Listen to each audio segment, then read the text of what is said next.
So, ladies and gentlemen, welcome back to today's episode. Today, we are going to be talking about something very important, which I feel like you should hear from the right source, because so many sources are actually dropping a particular propaganda today to send out panic and misinformation, to create distrust, and we need to address it, right?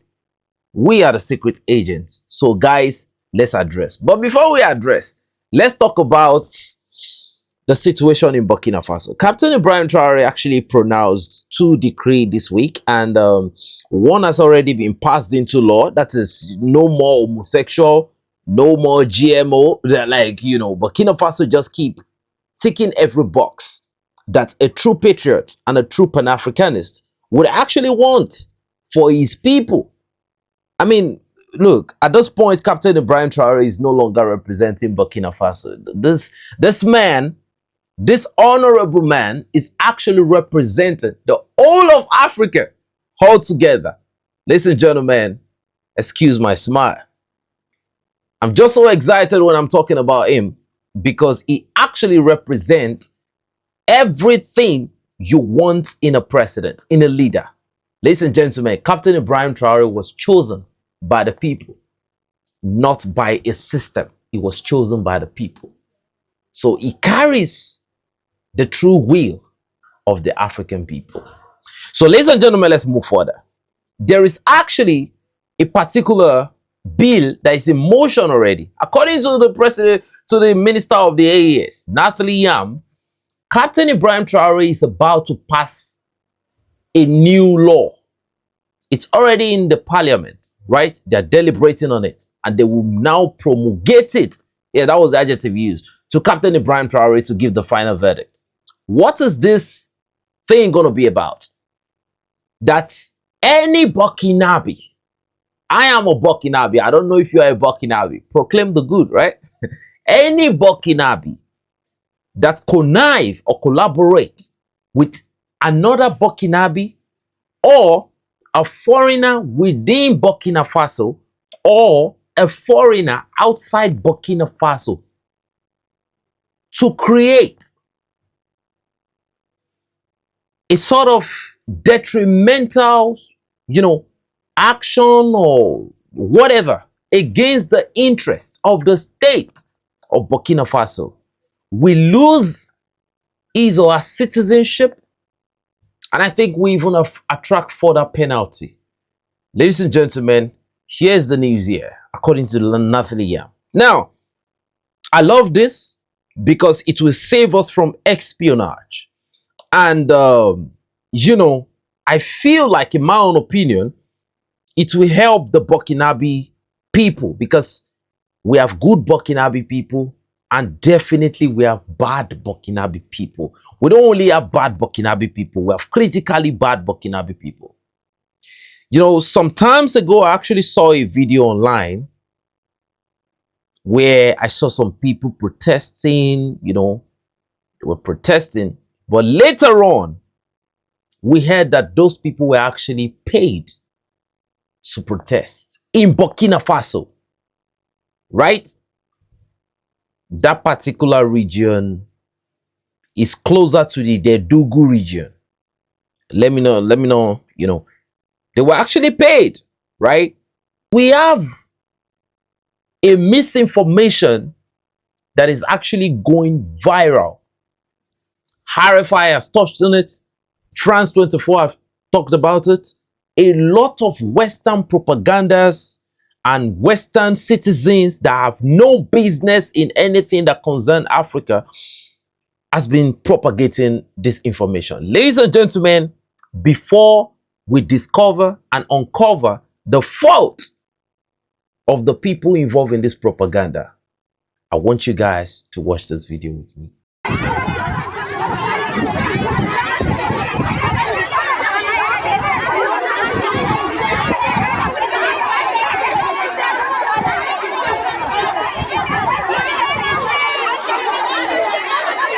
C'est ça, Barani, c'est le commandant de la brigade comme ça. Là, tout ce qu'il fait là, voilà, ça ne plaît pas aux civils, voilà, c'est ça pourquoi ils sont sortis aujourd'hui pour manifester. En fait, voilà, c'est ça comme ça. C'est lui qui est au milieu comme ça là, le géant là, l'homme là. c'est lui qui a pris sa main comme ça, c'est lui comme ça.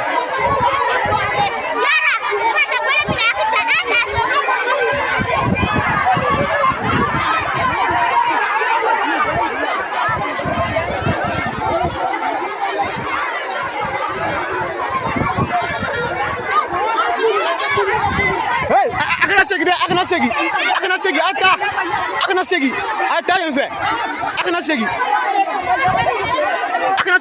yan fait. Akana segi, ata yan fait. Akana ta da asegi. Akwa segi, akana ta. Hey. Akana ko segi de, ata yan fait.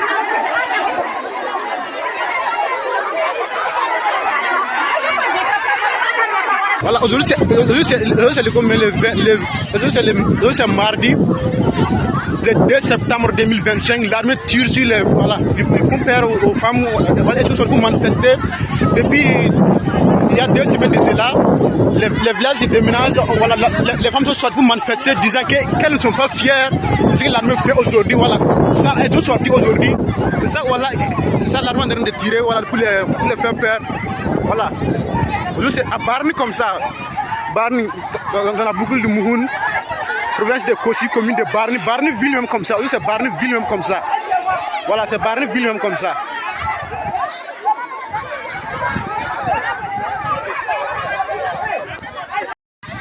Voilà, aujourd'hui c'est mardi.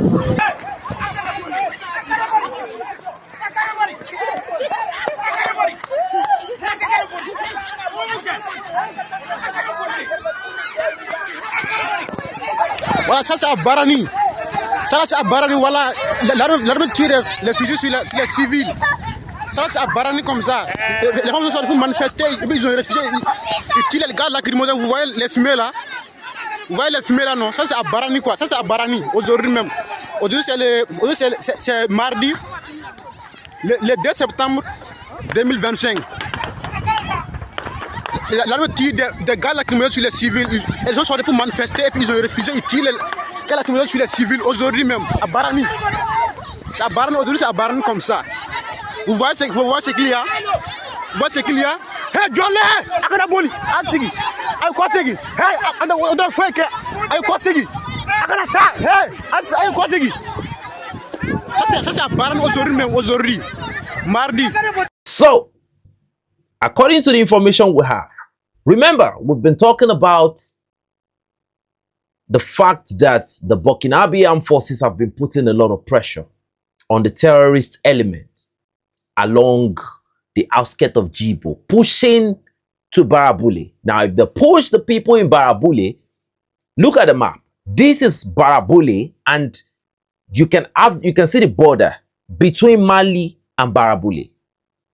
Barabule is that place where you get to in the Soum province, and yeah, you're already in Mali, right? And you know, there is, the borders have been cut. Now, we have to take it back to 2019 when the JNIM was at its supreme, utmost power, right? They were at their prime at the time. You see, because of the border between the two countries, terrorists normally position themselves around those borders. You know why? Because if the troops try to hurt them, they will run into the other country. And because of the sovereignty, because of the territorial sovereignty of the other country, the troop will have to stop where their territory ends. But right now, that is actually changing. The Burkinabes are fighting into the Malian territory. The Nigerians are pursuing terrorists into the Burkinabe territory and ending them there. The Malians are pursuing terrorists into the Burkinabe territories and ending them there. You can call them a collective AES front right now. An anti-terrorism fierce front. And they are really making a lot of success. Before we talk about something that has been going on along the Ivorian border with Burkina Faso, where they have been talking about the VDP, I will soon touch that. But let's go to this particular Barabule incident. I've been giving you a lot of videos recently. I've been giving you a lot of documents about the skirmishes that have been going on in Barabule and why Barabule is a stronghold and the terrorists would not like to give up on Barabule. Because let's not forget, these terrorists have stayed in Barabule for quite a while. And Barabule is like now they are residents. It's like you're trying to pursue them from their state of origin because they've actually displaced a lot of people from Barabule, and most of the people that indigenously live in Barabule, they are displaced people within the country, right? But with the growing and emerging military pressure on these terrorist elements, right? Some of these terrorists are now fleeing Barabule. And when they flee Barabule, where would they go to? According to the intel we got, some of them are moving into the Somme province. Now, the Somme people, the people in the Somme province, right? Most especially in a town called Barani. Now, Barani is in the Somme province, and Barani is a big place. Yeah, you have about 40-something thousand people in Barani. Barani is closer to Mali.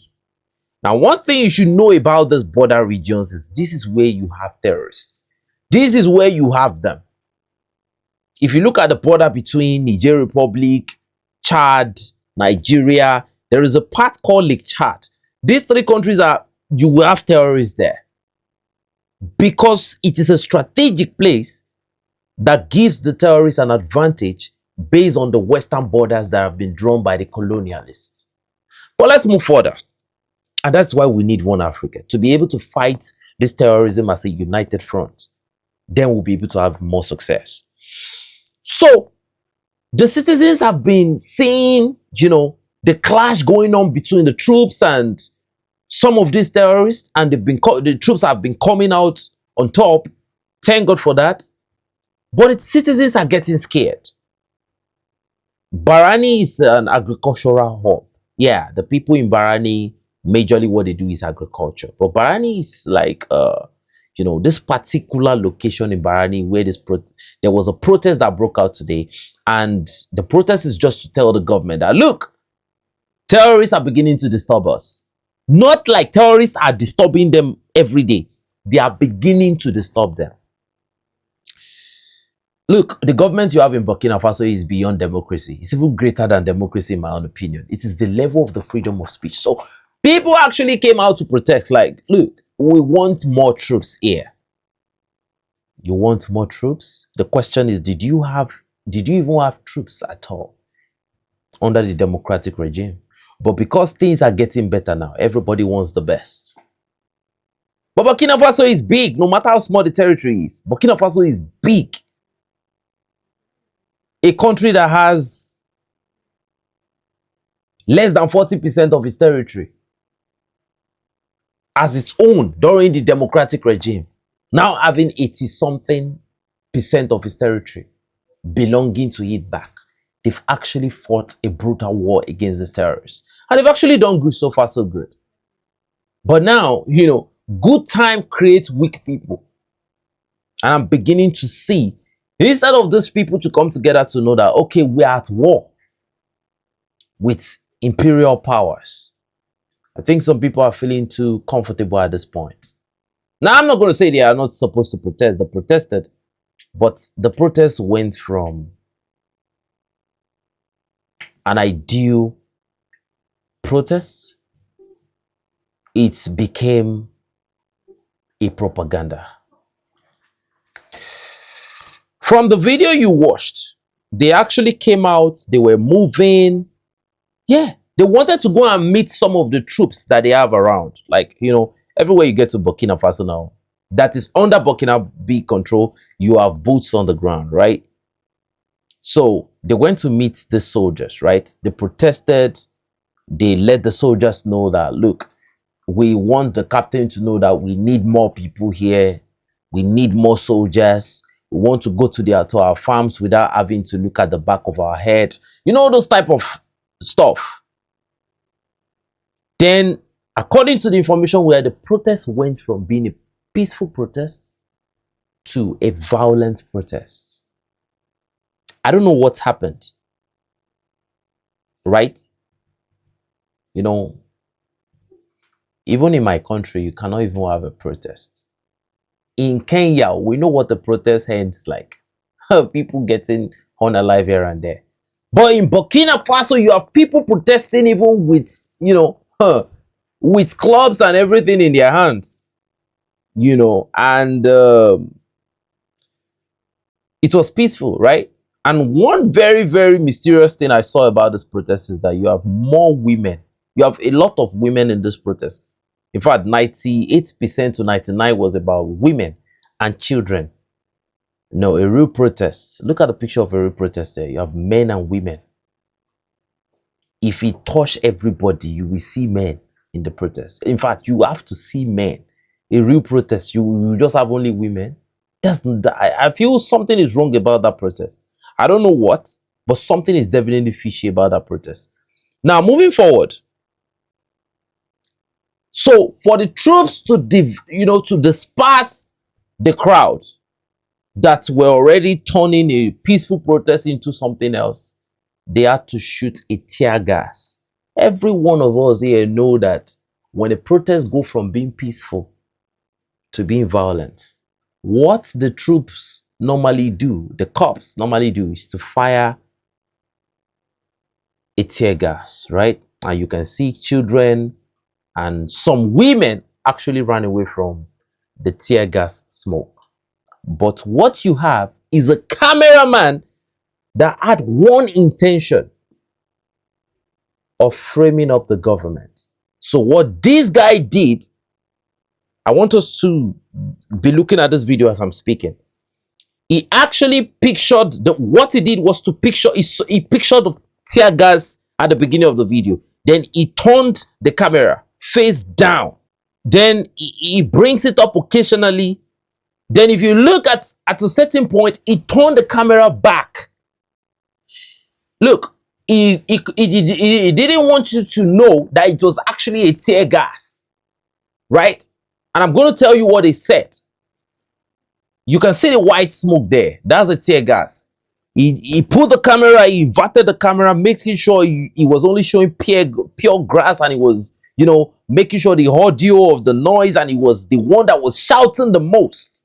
Then he turned the camera all the way back 180 degrees to show a particular place where you have nobody, that was not where the tear gas was shot, right? And the next thing, the troop dispersed the people, and this guy came up with a caption, right? He wrote, "The people protested, and the army of Burkina Faso actually shot the peaceful protesters." He said, and that order came from the captain. The way he framed it, he framed Captain Ibrahim Traoré straight away, right? He said the order to kill the people of Burkina Faso came from Captain Ibrahim Traoré. So when RFI got the news, they helped him to reframe it as RFI said two Burkinabes are already dead. Many are injured. They don't know the number. Man. But when you watch that video based on my description, based on the description I just gave you right now, I want anyone to check that video and tell me if my narrative does not fit directly into that video that was given. Most especially the physical, scuffle that happened right there. Look at that smoke. That is not a gun. That is a tear gas. We've seen many tear gas as Nigerians. We see tear gas from time to time. So we know a tear gas even from seeing a minor tear gas smoke, we know it. Most of us have, we've had to inhale tear gas. We've had it all over our eyes. Ask Nigerians, they can tell you better. And, you are dealing with, you are not dealing with ordinary Burkinabes. You are not dealing with, we know that the Europeans, even when they see the truth, they I don't know, I feel like, I don't know who is more detached from reality between the Europeans and these people, this element of espionage that we have in the Sahel and in, in those hostile neighboring states. You can continue to deceive those you want to deceive. You can't deceive us, and you can't deceive the larger population. I think the person that made that video is actually a very big illiterate. I'm sorry to say that, and I'm not sorry equally. Because if you want to frame and convince a Nigerian, right, you have to do a very perfect job. So it's very unfortunate for you that one of many Nigerians is interested in what is going on in Burkina Faso.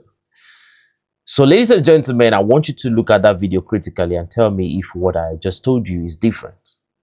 So that is a propaganda to frame up the Burkinabe people. And why is this propaganda coming up? The fight against terrorism in Burkina Faso is coming to a terminal end. Forget the propaganda. That's what the Western media does. They push propagandas, right? They don't talk about the good things that is going on in Burkina Faso. They talk about the bad things. And it's very unfortunate. But, yeah. The big success, like I've said before, I said Burkina Faso is coming towards the end of this, should I call it a match, or should I call it a fight, or should I call it war with terrorism? And they're coming out good. But when you are about to hit the green, these are the distractions that you start having. You start having people start trying to frame up the government. But ladies and gentlemen, we know why the West needs the Sahel more than ever. The West is experiencing a global, it's even bigger than recession. The West is economically on a demolition course. But ladies and gentlemen, but for me, my advice right now is that the Burkinabe authorities must find this guy. At all costs, they must find him. Because I believe for you to frame the authorities like this, with this low-level framing that he did, I think before he becomes educated on how to create even a very bad propaganda, they need to find them. And they need to fall on him heavily like Jesus fell upon the Jews. Ladies and gentlemen, it's your boy 7200 signing out. Enough said, but before I go, yeah, people like that have to be, properly handled. So in Ivory Coast, right? Something happened in Ivory Coast. Some days ago, you all heard about the this propaganda on social media that the VDP actually entered Ivory Coast and they actually, discombobulated a particular settlement in Ivory Coast. No, it didn't happen, right? What happened is that majority of times, right, we've seen incidents where some JNIM come directly from the Ivorian border and they battle the VDP. And most of the time, the VDP comes out on top. And while the terrorists are being pushed back, they run into the Ivorian border. So they've now seen the Ivorian border crossing as a fortress. But this time around, the VDP were defiant. They pursued them right into the Ivorian border. So the Ivorian government saw that as like a direct confrontation. All right? And they tried to frame the whole thing up. You understand? So they tried to make something big out of it, even though those VDP personnel actually explained that, look, we were chasing some terrorists and they entered this particular place. Those were the people who came for, we mean no harm and all of that. No! They tried to frame everything up and make a big deal out of it. But ladies and gentlemen, we already know what it is. We have videos we've had videos before of some VDPs, that are saying that, look, they want the smoke with Ivory Coast. Yeah, the VDP is a very large component. It's the largest component in Africa. Nobody is coming close. Some of this VDP have actually, yeah, they said they want the smoke with, like they actually said they want the smoke with Ivory Coast. I don't know why. I don't know what they ate. They've actually said it before, to be honest, right? And the thing is, I think I see panic here. Yeah, I think the Ivorian government, pro-government media representative, they worry so much about Burkina Faso. Yeah, and you know they should worry, because if you are not really serving your people, that is if, right? You are not really serving your people, and there is someone very close to you, your next door neighbor, is actually ticking every box you've not ticked, right, on the script. You actually see that neighbor as a threat. So that is what I feel, right? So it wasn't like a direct confrontation. No, it was a confrontation between the VDP and, you know, the JNIM terrorists who actually ran into the Ivorian border. So what they felt was like, okay, we've gotten into our fortress and yeah, we're free now. But no, the VDP was not ready to, you know, to put their foot off the gas. They actually pressed on the pedal, dropped some extra VDPs, and you know, they disembarked. But whatever the Ivorians want to say, they can say, but we actually knew what happened. So a lot of people have been asking me about that situation. That was it. But just to add some things that have been going on the side, we've actually seen some VDPs actually saying they want the smoke, right? I don't know why they are saying they want the smoke, but they've actually been saying it for a while. But it is what it is. Ladies and gentlemen, it's your boy 7200 signing out. Enough said. But before I go, you can drop your opinion in the comment section below. I'll see you when I see you.